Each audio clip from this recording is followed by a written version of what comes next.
Watch Squid Games 1, gave some medical commentary. Sam put together the highlights of the medical injuries, Squid Games Part 2. I'm about to watch them. I'm scared. It feels overwhelming, but I'm gonna give you the medical commentary you want. Beep-whoop.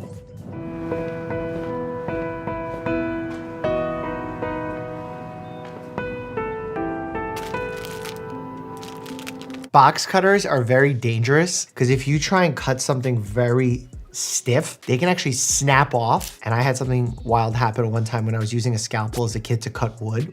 Don't do it. And it snapped and a little piece landed in my eye. So if I was to blink, I was gonna really hurt myself. Luckily, I got it out just in time. Oof.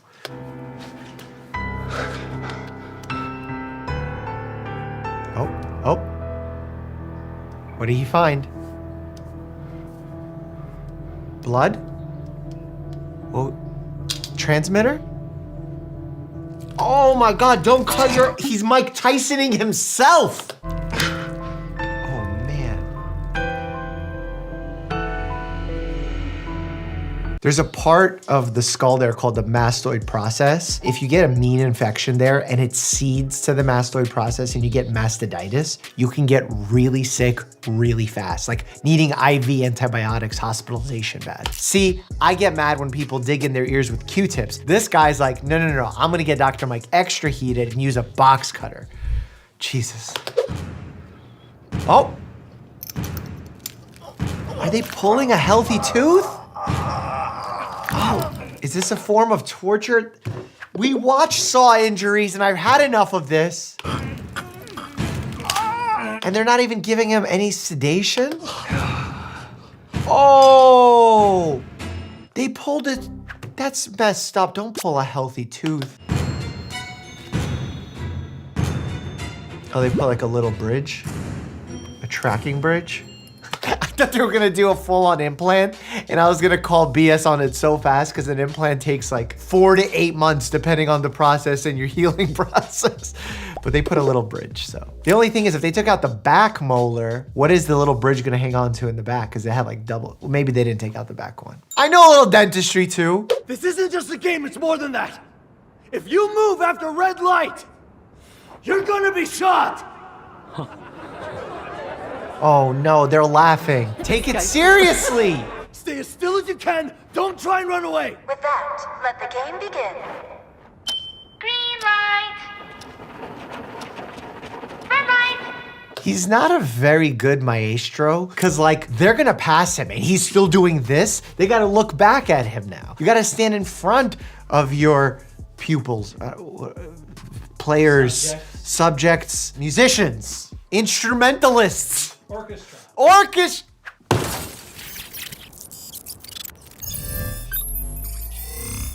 Good job. That's it. Keep nice and calm, just like that. Nobody move a muscle.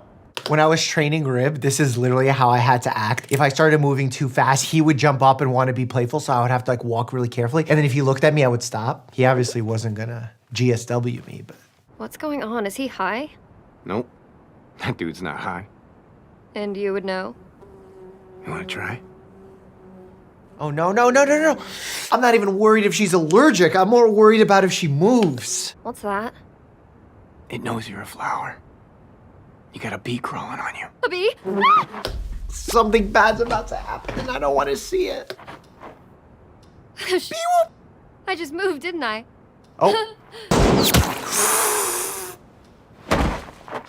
Not compatible with life. To be or not to be. She chose not to be with the bee. It's literally a killer bee. Stop moving. Oh my God. You gotta stay still. Do not run. People are not listening. Oh my God. Oh my God. None of this is compatible with life. These are like 50 cal cannons over here. And you know, this is like one of the most problematic things to treat and why battlefield medicine is so complicated. Not that I know anything about it really, but I do know that when you have a GSW, you want to think about controlling the bleeding to make sure the person doesn't completely bleed out, securing their airway, and then figuring out what other things could be going on, obviously after calling for help. So for example, like if you have a chest wall GSW, you want to think about patching that area because otherwise what you can get is a tension pneumothorax. Because if you have an opening in your chest cavity, air will actually come into that cavity and put pressure on the lung so that it can't inflate because the lung inflates through negative pressure. You would have to seal that, ideally seal it in a way where you have a valve where air can come out but not come in. It's a very complicated process, but this is the types of seals that we do not only in the hospital, but also there's some unique pieces of equipment that you could use where you're experiencing these high levels of trauma, like in war zones. Okay. Don't even warm me up to it. Just hit me with the saw scene. They're digging around the lungs. Close them up. Close them up. Can't use any of it? First of all, it's clear that they're trying to harvest some organs or something, but what's not clear is who are you closing them up for? You kidnapped people, murdered them with a freaky doll, cut open their body to steal their organs, realized the organs were no good, and now you're like, oh, sew them up so they're more aesthetic? And like the point of the personal protective equipment, the gloves, the masks and all that, is to protect them in case the person who passed had a disease. But then when you're just ripping it off and you're getting all the blood all over your face and your hands, kind of defeats the purpose. What happened? Where's the rest? None of the organs were any good. This one's been dead so long we were only able to save the eyes. So organs have a shelf life. I can't believe I'm talking about this, but generally when we talk about length that organs are able to survive outside of the body, we're talking about after they've been removed. So like for example, the heart, because it's so metabolically active, it's so susceptible to ischemia. The heart lasts 4 hours after it's been removed for transplant. The longest part of the body, organ-wise, probably the kidney, could be 24, I've seen like 30 hours. The eyes, depending on the method, can be longer than I've seen 14-day estimates. I've seen bone and muscle and valves, heart valves, be used for much longer than that. You better do well in here, because by the time we get out, you're gonna pay us what you owe. All right, I got it now. Please, can you stop? Let me eat my food. For such a skinny little you sure are obsessed with food. Reheated rice has a higher risk of having B serious bacteria on it, so be serious.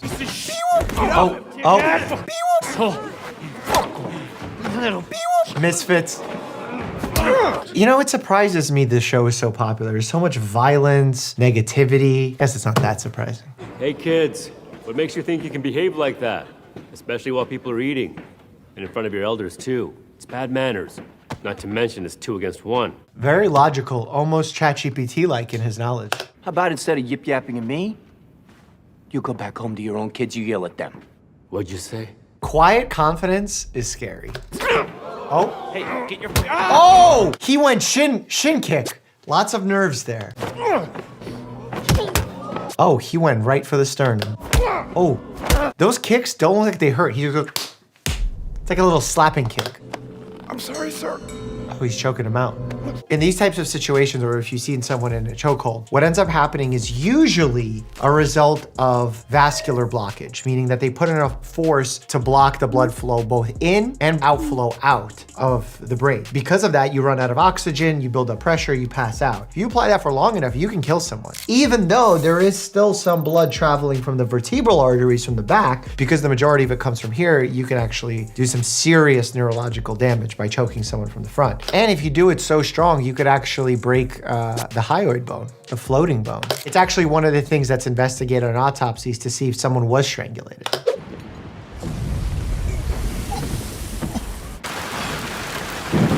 Oh, someone's sick. Options for why this individual's sick, in my medical opinion, without knowing any of the facts, which is not the way you make a medical diagnosis, but it is when you're watching Squid Game 2 and you have no context. He ate some kind of fish that had some poison in it. If you've ever had a bad oyster, you know it's not fun. Vulnificus? I don't even remember if that's the correct bacteria, but I think vulnificus. Second, he has motion sickness, where sensory data from your ear, where your semicircular canals are, doesn't match up to what you're seeing. So you're looking at a room, it's not moving, your ears feel motion, there's a disconnect, your brain panics, makes you nauseous, makes you pass out. Medications we use, Dramamine, meclizine, both antihistamines, and then one that is used in a patch form is called scopolamine. That's an anticholinergic, also can be useful. And there's also some like lifestyle things that you could do under your control, like stare at a point on the horizon, keep yourself calm, position yourself in a certain way, don't look at an object very close to you. Also, I totally didn't take into consideration, he's on a boat. One of the most well-known cruise ship viruses, noting this isn't a cruise ship, but being in close proximity to others, is norovirus. Actually spreading rampant across the US right now, so much so that your boy had it. I was deathly ill with norovirus not too long ago. It's like a GI bug. You vomit a lot, usually doesn't last long, very contagious, so it spreads on cruise ships. And unfortunate that it's called a cruise ship virus because that's not where it happens most commonly. But when it does happen on a cruise ship, it spreads so quickly, usually the entire cruise ship gets it, or a lot of people on the cruise ship get it, and maybe the cruise ship even needs to stay docked for a bit. There's a lot of stories, as you can see here. Thank you to our sponsor, Norovirus. Let's get back to the video. Oh, wow, you've really been drinking, huh? Oh, he could have been drinking, but did they give them alcohol? I didn't think Squid Game 2, they participated in, what's the word to drink that starts with a B? Imbibe? Imbibe. The vibe was to imbibe. Remains to be seen. If you knew what imbibe means before watching this video, leave me a comment because I'm gonna be impressed with your SAT level knowledge. Why are you pretending? Oh! Those types of repetitive puncture wounds to the abdomen, that's fatal. A lot of internal bleeding. You can't fix that. Not on a cruise ship / warship / Squid Games torture ship. Safe to say that's not compatible with life. And in a situation like that, he'll probably lose consciousness before he drowns because of the massive blood loss. What's up? We must have really hit a nerve. Well, it depends which nerve you're talking about. There's 12 cranial nerves. Which one?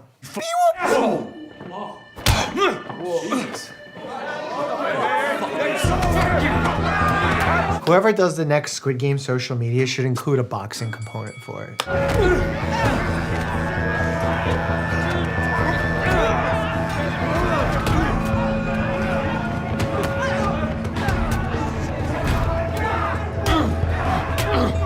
Why is there just a massive brawl? Like, they're just fighting each other. Is he tapping? Oh my God, everyone with the choking here. Oh, his lips are turning blue. Sign of hypoxia. Oh, I heard something snap or get punctured. Oh. Put a fork in it. He's done.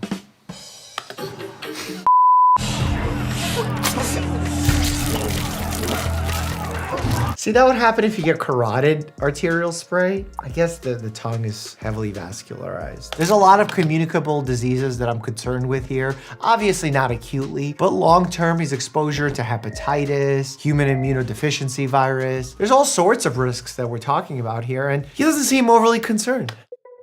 How about covering some of the most shocking medical conditions on TikTok? Click here to check that out. As always, stay happy and healthy.